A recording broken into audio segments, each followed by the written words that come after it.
welcome everybody. You can hear me, I hope. My name is Linda Jacobson. I am a writer for the 74. Thanks everybody for coming. This is a great turnout to talk about tutoring. And just a little tiny plug first. We have our first ever print edition down here that if you haven't picked one up, help yourself. So I wanted to introduce our wonderful panel here. We have Safran from Saga Education. We have Susanna Loeb from Stanford University and the National Student Support Accelerator. We have Alejandro Gibes. Did I do it? You nailed it. Okay. From Springboard Collaborative, and we have Rahul, Kalita from Tutored by Teachers. And they'll all bring very different perspectives to this issue that, this topic that has gotten so much attention and, as part of pandemic recovery. So I wanted to start out by asking Alan, to talk a little bit about the shift from districts providing tutoring programs to now I think the conversation has shifted a little bit to sort of state level systems and obviously talk about sustainability. So I'd love to know how Saga is approaching that and how your work has shifted in that direction. Happy to. Do I have 40 minutes or should I keep it shorter? Anyway, it's great to be up here. This panel is amazing. You should spend some time with them. So I'm Safran, co-founder of Saga, a nonprofit in tutoring. We were the organization that designed high-dosage tutoring for the first time in a U.S. public school 20 years ago. So I've been doing this work for 20 years. It wouldn't have been 2 people in a room if it were 20 years ago, except maybe my wife and my oldest daughter. So it's great to see all of you here. I'm going to talk about sustainability. I think that's the really interesting, critical issue right now. There's a lot of other issues, but I think to me that's the critical. And on sustainability of tutoring after ESSER, I think there's really 3 buckets of answers to districts and states and vendors who are interested to know, like, where will the funding come from for the future? Let's stipulate that tutoring should continue. I think it should. Let's stipulate that great tutoring should continue and the bad stuff should go away. So stipulating that, 3 buckets. One is an intellectual argument, not really operational, but actually pretty important. One is a painful argument, and the others are sustainable sources of federal funding, and there are 4. So the intellectual argument is, let's take 9th grade. Kids drop out after 9th grade. They say they drop out for academic failure. The course they fail most is Algebra 1. If you invest $500 per pupil at 9th grade in Algebra 1 or $1,000 for highly impactful tutoring, you get a 4 times graduation rate for kids who pass that. So for districts that don't want to lose that kid, and let's stipulate that morally and educationally, districts need to do everything they need to do for kids, but financially they're going to lose, let's say, $45,000 for the 3 years after that student drops out. That's preserving that revenue for other purposes is a crucial mission for school districts, and they don't think that way. I'd like to encourage them to think that way. But that's an intellectual argument, not an operational, where am I getting the dollars tomorrow? The painful thing is Title I. There are a number of federal titles that can support tutoring. Title I is the best, 65 years, sustainable, designed to help kids who are struggling in reading and in math, who are underserved in America. Chicago used it starting in 2013 with the approval of Jim Shelton, and it's still being used today. And it's a great source after ESSER, go right there. But the pain is repurposing the dollars that districts already spend on good things. The good things they spend on may not have the evidence or the ROI that tutoring does. We want to have districts look hard at ROI and make shifts in how they spend Title I. The last thing is this, and I think it's the most exciting. There's really at least 4 federal funding streams that can replace the federal funding stream of ESSER. There's federal work-study dollars that come through colleges and pay for undergraduates to get good off-campus jobs. Terrific stuff. Step Up Tutoring is doing great work in that area. You should talk to them. We published a white paper about it. Second thing is AmeriCorps. Districts should become AmeriCorps partners with their state commissions or insist that their vendors do. That comes with a federal subsidy that will pay for the entire tutor labor force for the duration of 3 years. The other 2 areas, just talked to Aaron Moat this morning. Hawkins Department of Education Fund for teacher preparation is a durable source of federal funding that wants to encourage, especially black and brown candidates to go into the field. It's a great source to attach funding to pay for those tutors.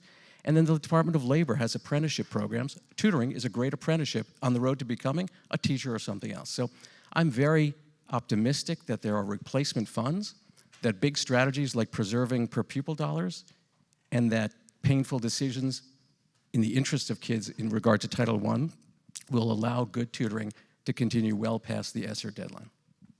Rahul had a great suggestion, and I forgot to do this. How many people in here are vendors with a tutoring program? Okay. How many represent a school district? Great.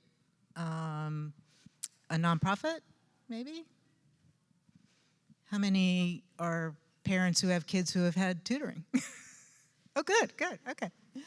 I just thought that would help them a little bit, you know, in what they say. But it's a good diverse mix. And I revised everything I just said. So Alejandro and Rahul, I was hoping you could both describe your models. They're both very different, and where you're seeing success, and then some of the challenges with your models. Alejandro? Yeah, I can kick it off. Thank you for coming. Great to be with you all. As Alan was alluding to, I think there's two existential constraints to scale for tutoring. We all know what they are: cost and capacity. Cost at like $1,000 a kid or more. How can you sustain that beyond ESSER funding? And then capacity, there's just not nearly enough professional tutors for every struggling learner. However, I think the solution is hiding in plain sight. Parents. Families are the single greatest and most underutilized instructional resource in every Title I district. And there's a lot of research shows that parental involvement in their kids' learning is the best predictor of students' academic success, and yet, as an education sector, we've sidestepped families, particularly marginalized families, for decades. However, parents have the will and the skill to tutor their kids. They have the will. No one in the world is more motivated than parents to support their children's learning. And they have the skill. A recent study showed that marginalized parents are just as effective as teachers in tutoring students. They're also willing to do it for free, for the love of the game, for the love of your kid, which relieves the cost constraint that I mentioned in terms of scaling one-on-one tutoring. They also alleviate the capacity constraint. Families, unlike professional tutors, are in abundant supply.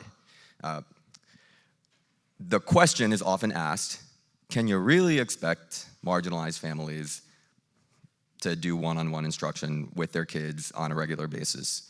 The short answer, yes. They rise to the occasion. I actually find that marginalized families are much more motivated than wealthy parents to play a daily role in their students' learning because they don't have the luxury of knowing their kid is going to be fine. They're the first ones to say, put me in, coach. We just have to equip them with the resources and the support that we'd give any tutor, curriculum and coaching. In my work, we've spent the last 12 years trying to crack the code on how do you equip and activate families to deliver rigorous, daily, and joyful one-on-one instruction at home. Springboard Collaborative works in Title I districts. We get 88% of parents to attend workshops, learn how to teach reading at home. Turns out they're really damn good at it. And it unlocks this world of instructional time, daily, consistent instructional time, one-on-one, that otherwise lays dormant in every school community in the country. You have the tutors already. They live within your districts. They see their kids every day. We just need to activate that potential. As a result of all that extra instructional time, student learning rapidly accelerates. Springboard programs, on average, close the gap to grade level reading by 42% in 5 to 10 weeks by activating families' enormous and untapped potential. The Massachusetts DOE recently did a comparative evaluation looking at all the interventions in the state and found that, in their words, Springboard was by far the most cost-effective tutoring model to continue to scale. Before I stop rambling, I'll say something about AI, because we're supposed to say something about AI at this conference. I think that there's actually lots of interesting possibilities, but I worry that I see many companies marching down the wrong road. We need to have the AI do what it does best, which is generate and personalize content, so that people can do what they do best, which is to connect and to collaborate. Where we try to automate away the teacher and the tutor, it's just not the path. However, I do think there's exciting possibilities, so much so that I co-founded a company called Paloma that uses AI to unleash parents' untapped teaching potential. The tool is a mobile web app that helps families build a habit of tutoring their kids for 15 minutes every day. So imagine parents sitting with their kids every night and engaging in 15 minutes of rigorous curriculum-aligned and joyful learning practice. 15 minutes a day doesn't seem like much, which is why families latch onto it, but over the course of a school year, you unlock up to 1,000 extra hours of one-on-one instruction in every classroom. So far, we're working with HISD, KIPP, Rocketship. We're seeing 75% of all of their parents have successfully tutored their kids using the tool. 70% of participating families are tutoring their kids at least 3 times a week, meeting the standard for high-dosage tutoring. It's an enormous amount of instructional time. Teachers are unlocking anywhere from 10 to 20 additional hours of one-on-one instruction via families every single week. That potential is there. There are lots of different ways to activate it, but we really can't overlook families as a part of the solution here. I just want to interject. The Paloma. I just want to interject one question. I know a lot of parents who would say, my child doesn't want to listen to me. Maybe they listen to their teacher, maybe they'll listen to somebody else. How do you overcome that, and how have you run into that, that dynamic between the parent and the child? Yeah, I think you've got to make the experience joyful and rigorous in equal measure. Sometimes people have a belief that you choose one or the other, right? Like either it's rigorous and take your medicine, or it's joyful and it's edutainment. It's like some cute little robot beeping and bopping and making over-processed sounds to get a kid excited about learning.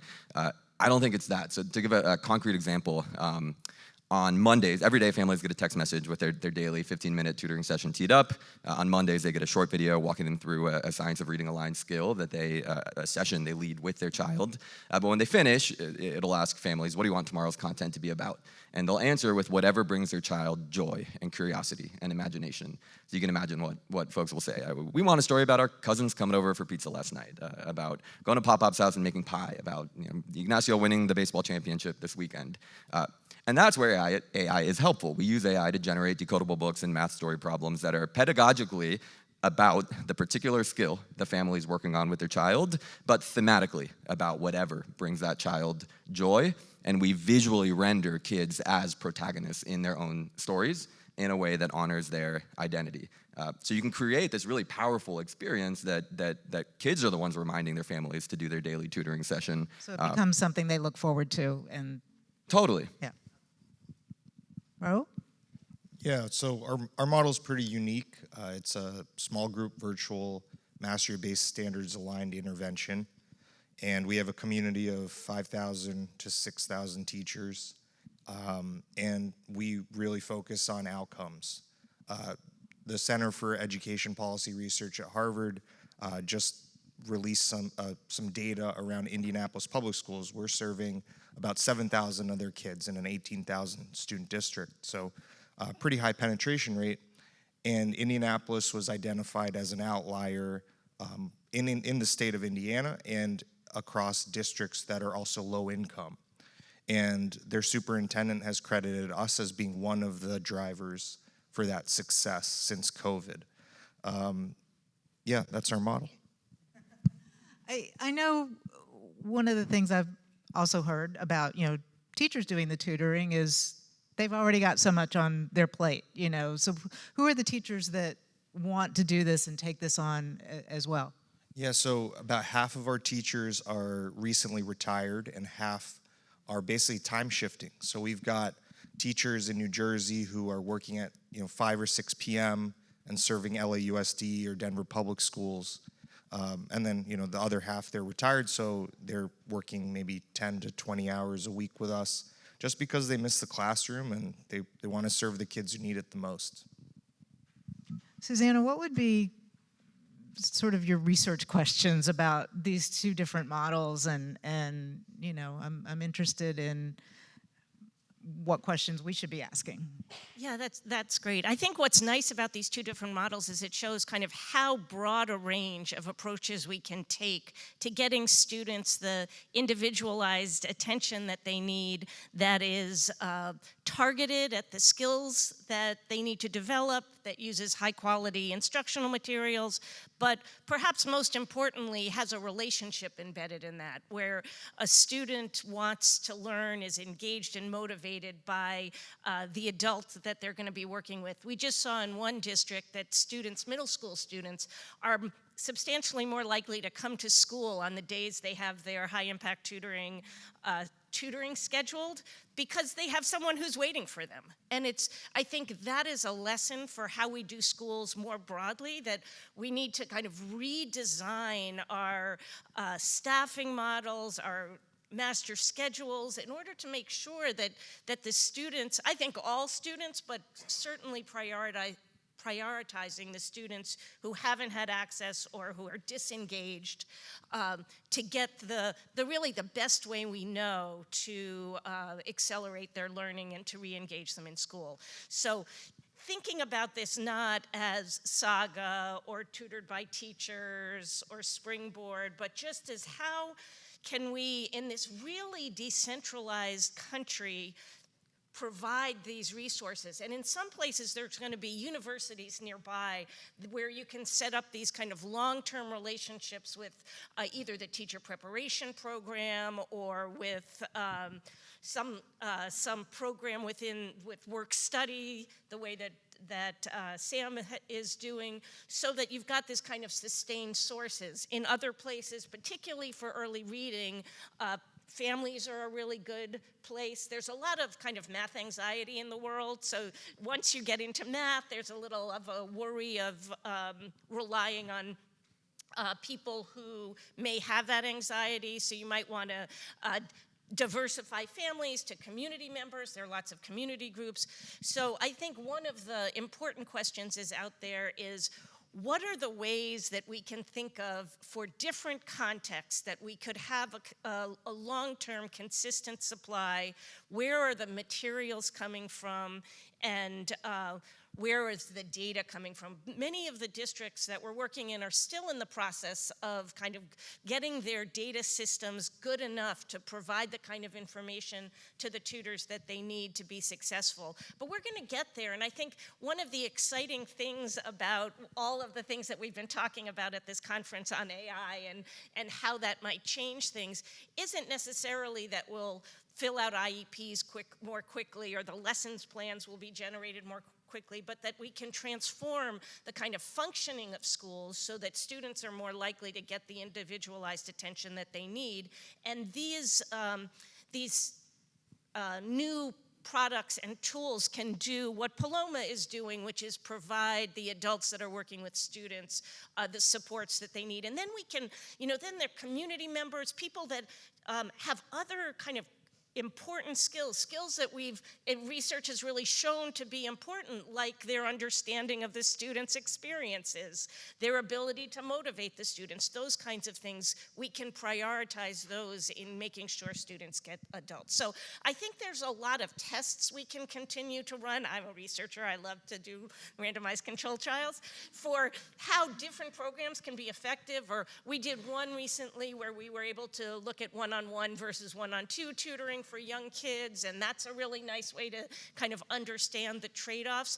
But I do think that a lot of the research should be about how do you implement it in different places, what are the barriers to that kind of implementation, and what helps people get over those barriers, because then other places can use that to get over those barriers. I think one of the things that stood out to me with one of the studies you did recently was about that relationship can be built virtually as well. Can you talk a little bit about that? Because I think that maybe was unexpected. Yeah, certainly I wasn't sure about what the answer is, and I think we're getting more and more evidence that virtual tutoring can be effective. So this is not computer-assisted learning where a student is just working on a platform with a robot or whatever, or an AI kind of thing that we've been seeing around here. I don't think we have very good evidence on those, except for students who are really motivated. But to motivate students, we don't have such strong evidence that computer-assisted learning is effective. But we do have evidence that this one-on-one tutoring, where the student is in school but the tutors are virtual, can be effective, as long as you can kind of set up that relationship, and making sure that the students actually get on the computers and the technology is working is a really important part of that. So the districts and schools have to make sure that that happens. But if that can happen, you definitely can have a relationship that's virtual. It doesn't necessarily mean that you're saving huge amounts of money. So computer-assisted learning, if that were able to be effective, you would have kind of no marginal cost. Each student on wouldn't cost you any more. Here, you're still having the cost of a tutor, but in some ways, it does kind of really affect potentially the return on investment, because you can get a much broader group of tutors to be there. So if you need tutors who speak another language or who have expertise in algebra or something like that, you can recruit from a much broader range. And also you can get tutors that will just come in a few hours, and that way if they had to commute, the commute would be a big proportion of the time they were spent. If they're virtual, it's a much smaller proportion. So I think it changes the supply of tutors a lot. And can I just add a little bit to Susanna's piece and a little more depth on this? So we tested live online tutoring before COVID with College Board. Dave Coleman asked us to do this. I don't think he saw COVID coming, but it was helpful for us to get some experience in that. And we showed in just 20 hours of dosage that kids in Chicago and New York, randomized trial, got significant effect sizes for kids on the SAT, which was the outcome measure there. But the other interesting thing was, one of the pieces of that study was, would kids be motivated to do extra time outside of school on Khan Academy? And so randomization, some kids were placed in tutoring, and the tutors would urge them to do Khan, and there were other kids in the control group who were not communicated with about that. Kids in the non-tutored group did 7 minutes of extra Khan time outside of school time in the course of 3 months. Kids in tutoring did an extra 7 hours. So there's a motivation impact from a live online tutoring model that led to that particular input of students making extra effort. Ector County, Texas is probably the best example of a live online program in this country, particularly rural. New Mexico is doing completely live online. Really matters for rural kids, to Susanna's point, so you can get tutors from around the country. And kids actually love that. You know, if we've had kids in Florida say, look, I never knew anybody from California or Iowa, they love that experience. My argument on live online is that if we're gonna get big in this, it will be too hard to find enough local, in-person people to do the job with the qualifications that schools need, like same race as the kids, different role models for kids, language ability for kids. We're not going to be able to get that locally in many places, and live online should be the thing. But there's so many parameters that need to be in place to make it effective. The platform must recreate in the vertical world what we used to create in the horizontal world of a table. It's got to have video. It's got to have audio. You got to be able to see the kids. They need to see you. The camera needs to be on the kids at all times. So there's a supervision role in the room where the kids are placed. The platform has to be facile. It's got to have easy access to the tools of tutoring for math, manipulatives, expression keys, function keys, dice for probability. And there are platforms that have that. So the key of the conditions in which it's done, the quality of the tutors on average will be higher than the average in person, because you got a much bigger pool applying for this. It's also easier to replace. So there'll be a little bit cost savings in the sense that some tutors are tricked because they're not feeling successful or satisfied. Then you need to replace them. It's kind of hard. It takes sometimes a month to find a quality in-person tutor, so it takes 2 days to find a qualified live online tutor. So I think it's the pathway to long-term scale, but we're encouraging districts that are just getting into this to start small. Fairfax County in Virginia started with 1 school. Now they have 130 after 3 years. Orange County started with 14. Now they're going district-wide. Start small to get big. So the small starts can rely on in-person. But if you're going to get big eventually, you're going to reach that point where you need to expand the tutor pool to the live online environment. I think one of the other big questions, and all of you can address this, does it have to be during the school day? And when it is after school, what is essential there to make that, beneficial? Obviously, yours is after school if it's parents. Sure, I can start there, and you've got a lot more research to point to.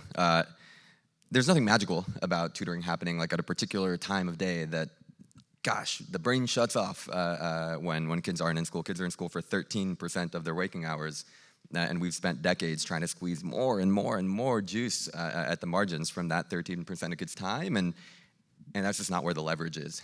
So I'm not super bullish about in-school tutoring being the only path, and it comes at a cost. You sacrifice what could have been teacher-led instruction for tutor-led instruction. That's better. The benefit of tutor-led instruction is greater than what you sacrifice, but there is still a sacrifice. You could have used that time for educator-led instruction. The reason, I think, that people keep pointing to the tutoring's got to happen during the school day is because when they see that tutoring is happening outside of the school day, they have tremendously low utilization. So you see companies like, Paper, no shade, but the headlines are out there of like districts canceling contracts left and right because, oh my goodness, 11% of kids availed themselves of this tutoring opportunity, 20%. If it's 50%, it's still it's low utilization relative to what you see when you've got, a quote-unquote captive audience and kids are in school. But the answer isn't just like, okay, put instructional time on the chopping block and turn it into tutoring time. Utilization is a function of the family's engagement. If the family is bought into this opportunity being really valuable for their kid, you better believe they're going to be there, especially for a kindergarten or a third grader. They're not, deciding, let me not be late for my tutoring session. I set an alarm on my phone. It's the family that's making that determination. If the parent is bought in, well then you have access to a much broader amount of time during which the tutoring can happen than just the school day. Okay, I'm just going to push back on this a little bit. So it's good, conflict. So I totally agree there's nothing magic about it being in the school day, except that that's when kids can get it. So the disengaged kids, particularly when you get to upper elementary school, but definitely middle school and high school, just aren't going to choose to do more school if they don't like school as it is. And the power, as we've been talking about, of tutoring is it can kind of inspire, motivate, engage students where they're more likely to want to be in school, more likely to see themselves as students. I think you don't have to think about it so much as getting rid of the core instruction. This kind of instruction should be part of the core instruction that we give to students because it's so important that they have that kind of individualized attention. And so I think it's great if kids get this kind of intensive, high-impact tutoring outside of school, but it's really unlikely to reach the most disengaged students, so it's not going to be equity-enhancing in the kind of ways that we might really want this approach to be, because it's shown such good effect at reaching students who are far behind grade level. So the way that I imagine it in the perfect world is that we have data that allows us, of course data, I'm a researcher, we have data that allows us to know which students are making use of high-impact tutoring outside of school. So you don't have to use the school hours for them to get the high-impact tutoring within school. If we can kind of use those after-school hours as part of our thinking about the students' whole educational experience, then we can leverage both. But if we don't have those data systems set up, and in many places we don't, so some of these community school kinds of places, we've got the potential to do this. Lots of places we don't. And then if we don't know what's happening after school, I think the only way we can kind of, the assumption we need to make is that the students who need it the most are not getting it if we provide it. Many districts that we've all seen have started after school and gotten rid of those programs because they haven't reached the students. Rahul? I'll just add that our greatest use case is during small group time, where the classroom teacher is working with 5 to 7 kids who likely have the highest needs, and we're working with the remaining 25 kids in that classroom, in that limited space, which is why virtual can be a benefit, because how else could you get 6 interventionists into a classroom, right? But we see that attendance rates are roughly 80 to 90% during the school day for our tutoring. But we've also had successful after-school programs where attendance is about 92%. So it's definitely possible to do after school, but during school is much preferred. Just 2 quick things to add. So one is about older kids. So Alejandro's, I admire everything he does. I love the power of parents for younger kids. But for 8th and 9th graders, they're not going to want to stay after school. There's extracurriculars. Some of them are taking care of younger siblings. Some of them are getting jobs. So we need to meet those kids where they are, which is they're coming to school. It's the school's job to take care of them. The other big point I want to make is one of our principals in Chicago talked about how it changes the culture of a school. So it's in the school day. We were tutoring several hundred kids in the high school. So 20% of the kids were getting tutoring. And she said as the kids would walk down the hall over the course of their year in tutoring, they were coming to her and saying, I feel so much more confident.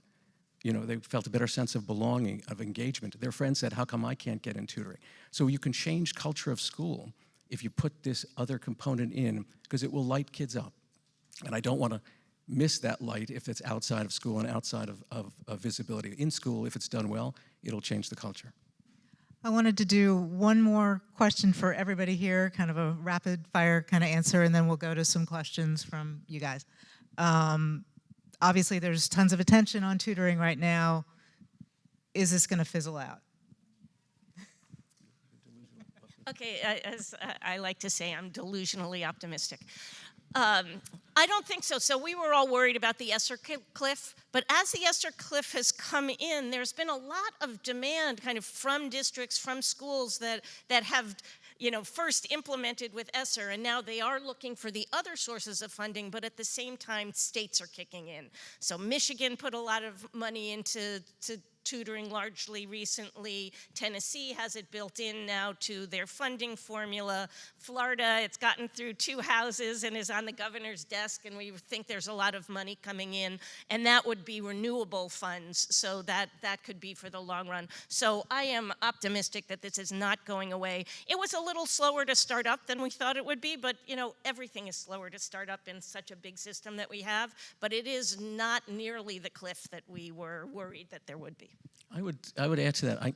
The state funds, while welcome, are just a fraction of what the federal ESSER 190 billion was. So it's small change. But I think the districts that got into it, that got off the ground, have almost all seen some evidence of success. Even the districts where implementation was, technical term I can't say in front of this audience, but a pretty bad show, even those are seeing success. And so when they've got a little taste of success, I think the power constituency to keep it going are Alejandro's people. Parents of a kid who got it, who has a younger kid who would not get it, need to be activated and say, look, I need that for my kid too. You need to do for my older kid what you need to do for my younger kids. They're going to be a powerful force here. The National Education Association, you may have missed, full-throated endorsement of high-impact in-school day tutoring, very important piece.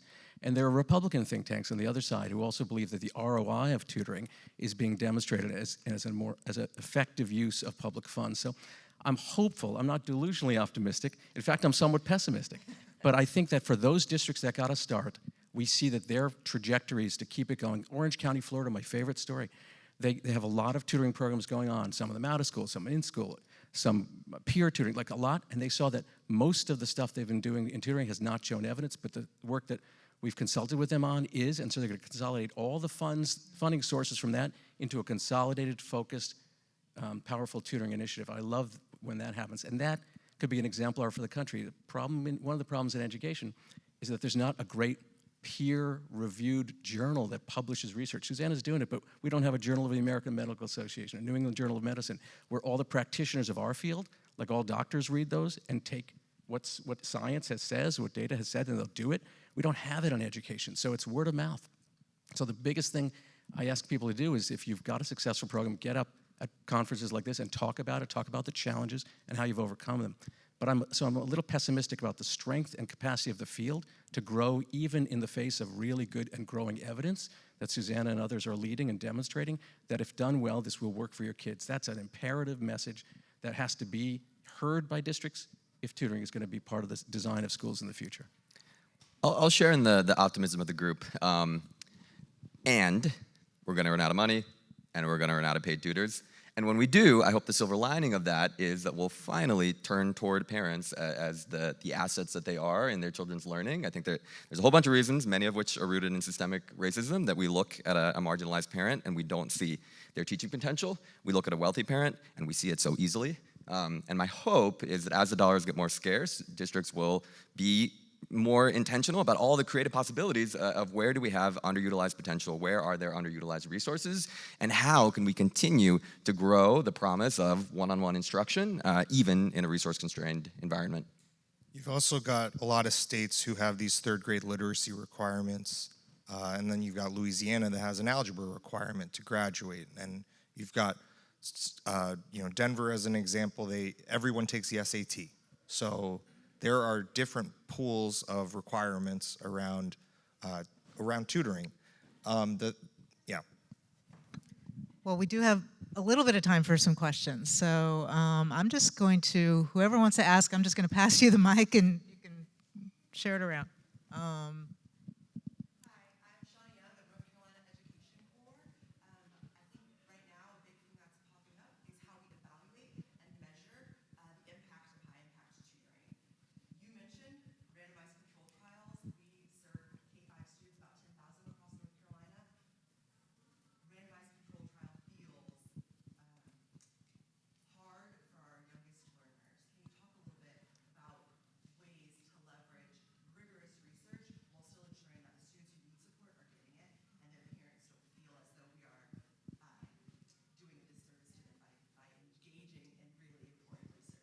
So question about randomized trials with Yeah. younger kids. So I think that's a great question. Often students, for example, there isn't enough tutors to give every student in the school a tutor each term. So sometimes what they do is they'll randomize which students get it for 12 weeks in the fall and which students get it 12 weeks in the winter. In that way, they're both getting it, but by randomizing which ones get it, you know that they'd be similar otherwise, and you can look at how much they gain during the term that they have it relative to the group that doesn't. So I think there are these really fair ways as you're rolling out a program and you know that you want to give it to more students than you can. We might think that it's better to let the teacher decide or let the principal decide which students get it, but then you don't really know if they're giving it, what kind of biases come into that. So as you're rolling it out, the randomization both helps us learn and helps us, overcome some of the potential biases that we've seen in systems.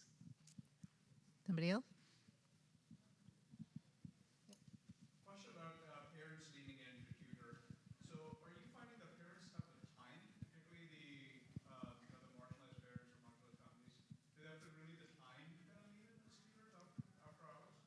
Do parents have time to tutor? Yeah, I mean, the answer is no one has time, and you find time for things that you prioritize. And for families like their children, that is the number one priority. That's like a drive that is forged by 6 million years of evolution. So it's a pretty powerful motivator. And 15 minutes a day is the routine that families are getting into. If you want to build a habit, you're more likely to do it if you have a plan. So families make a plan. If we're going to commit to 15 minutes a day, who's the team? It's mom Monday, Tuesday. It's older sister Wednesday, Thursday. It's dad on Friday. And they all receive kind of the daily messages, stay on the same team. Link it to an existing habit that you have. So we're going to do this before bedtime, for example, right? You don't brush your teeth because it's 10:30, you brush your teeth because you're soon to go to bed, right? So if you anchor the habit to something that you already have in your family as a routine, then you can build it in, and ultimately, proof is in the pudding. 75% of parents in the schools have successfully tutored their kids, and 70% of parents are doing it at least 3 times a week. So I think the will is almost infinite. The skill can be a challenge. Nobody gives you the playbook, as a parent, here, by the way, here's how you do it. However, that is an eminently solvable problem. Right over here.